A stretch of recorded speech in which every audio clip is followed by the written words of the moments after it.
Hello guys, welcome back to my channel Ankita বঙ্গাস। তো তোমরা সবাই কেমন আছো? আশা করি সুস্থ আছো, ভালো আছে। আমরাও অনেক ভালো আছি। তা আজকে কোথায় যাচ্ছি বলো তো? না, আগে বলবো না, এবার প্রতিবারের মতন তোমরা দেখতে থাকো, তাহলে বুঝতেই পারবে। ঠিক ঠিক গাড়ি থেকে নেমেও পড়েছি, দেখো। আর এই জায়গাটা হয়তো যারা হাবড়ায় থাকো তারা ভালোভাবে চেনো। এটা রয়েছে সুপার মার্কেট, আর এটা হচ্ছে কার্তিক পুজোর আগের দিনের ব্লগ। তা এখানে আমরা এসেছি কার্তিক ঠাকুর কিনতে। অনেকটাই রাত হয়ে গেছিলো, 10টা বেজে গেছে, মানে অনেক রাত হয়ে গেছে। তো এখানে দেখো, আমরা ঠাকুর কিনতে এসেছি দিদাবাড়ির জন্য, যেহেতু আমরা প্রথম বছর দিয়েছিলাম, তাই এবছরও দিচ্ছি কার্তিক ঠাকুর। এখানে অনেক রকম ঠাকুর ছিল, আমার খুব ভালো লাগছিলো দেখে। তা অ্যাট লাস্ট আমরা সব ঠাকুর দেখে আমাদের এই ঠাকুরটা পছন্দ হয়েছে। দাঁড়াও, তোমাদের একটু ভালোভাবে দেখানোর চেষ্টা করি। যতটাই ভালোভাবে দেখানোর চেষ্টা করছি, তা না ভালোভাবে দেখাতেই পারছি না, মুখটা কালো কালো লাগছে। আমরা দুটো ঠাকুর কিনেছিলাম, একটা ছোট আর একটা বড়। তা ছোট ঠাকুরটা মা কিনে নিচ্ছি, আর আমি ওদিকে বড় ঠাকুরটা কিনছিলাম, আমি আর বাবা মিলে। এখানে অনেকগুলো ছোট ঠাকুর ছিল, বড় ঠাকুরও ছিল। হ্যাঁ, এই ছোট ঠাকুর এই তো এখান দিয়ে একটা নিয়েছিলাম। এই ছোট ঠাকুরটা মা নিয়েছি। তারপর আমরা চল কি বাবু ভাই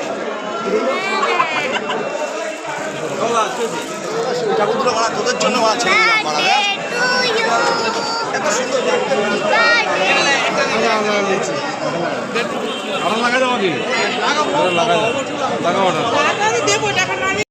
তোমরা তো দেখতেই পেলে আমাদের ঠাকুর কেনা কমপ্লিট হয়ে গেছে। এখন ওই লোকটাকে বললাম যে একটুখানি ঠাকুরটা দিয়ে আসতে গাড়িতে। গাড়িটি একটু দূরেই রেখেছিলাম, কেন ওর বাবার হাতে ব্যথা, তো তাই ওর বাবা এত ভারী ঠাকুর নিয়ে যেতে পারবে না।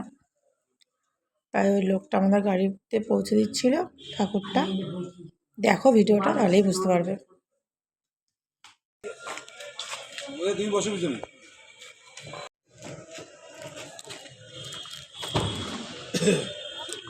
হালকা যাও যাও যাও পাশে রাখবো,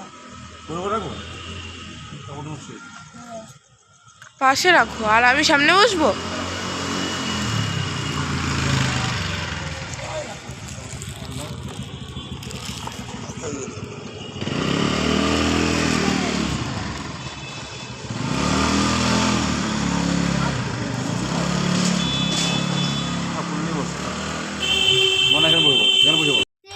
হ্যাঁ তুই শুধু ঠাকুর কেনা হয়ে গেছে আমাদের।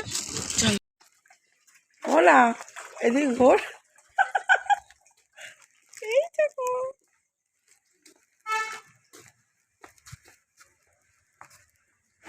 এমন ফিলিংস হচ্ছে আমি দিদা বাড়িতে কার্তিক ফেলতে যাচ্ছি রাত্রির বেলা। না না, আমরা কার্তিক ফেলতে যাচ্ছি না। এই 3 বছর পুজো, প্রথম বছর ঠাকুর দিয়েছিলাম, আর এই বছর ঠাকুর দিচ্ছি। হ্যাঁ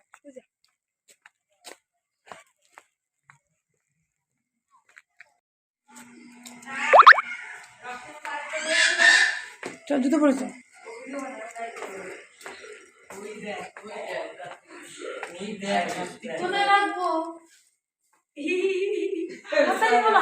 হাত ব্যথা হয়ে গেছে এত দূর আনার জন্য।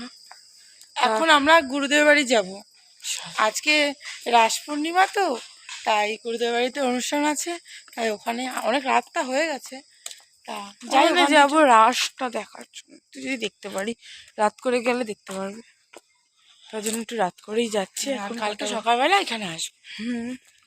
আমাদের মুখের কথাগুলো শুনে বোঝা যাচ্ছে যে আমরা এতটা হাঁপিয়ে গেছি। মা হাঁপাচ্ছে না, আমার গাড়িতে ঠাকুরটা নিয়ে বসেছিলাম তো একাদি ধরে, তাই হাতটা ব্যথা করছে। আমি ভেবেছি এতটা ঠান্ডা পড়বে না, তার জন্য একটু পাতলা দেখে, তাও ফুলাতা পড়েছে, এটা পাতলা দেখে। বাট দিদা বাড়ি এসে দেখছি সবাই সোয়েটার পরে আছে, বাইরে সত্যিই ঠান্ডা। না, আমরা তো অবশ্য গাড়িতে এসেছি, আমাদের অতটা ঠান্ডা ফিল হয়নি, বাইরে এসে বুঝতে পারছি কতটা ঠিক আছে। ঠান্ডা। আবার চলো, আবার কালকে সকালবেলা দেখা হবে। গুরুদেব বাড়িতে যদি রাসটা দেখাতে পারি তোমাদের, দেখো। হ্যাঁ, রাসে সাজানোটা, কেন রাসটা হওয়া পর্যন্ত ওয়েট করতে পারবো না, কেন ওই একটা সারাদিন ওর বাবা খুব কাজে ব্যস্ত ছিল, ওর শরীর আর দিচ্ছে না। এখন এখন কটা আর বাজে? যদি রাশ দেখাতে না পারি এখন তাহলে রাত্রি 11টা বাজে মনে হয়। 11টা 12টা বেজে গেছে, ওই 10টা 42, 10টা 11টা। 42 তাহলে রাশ দেখাতে না পারলে আবার কালকে সকালবেলা দেখা হচ্ছে। চলো টাটা।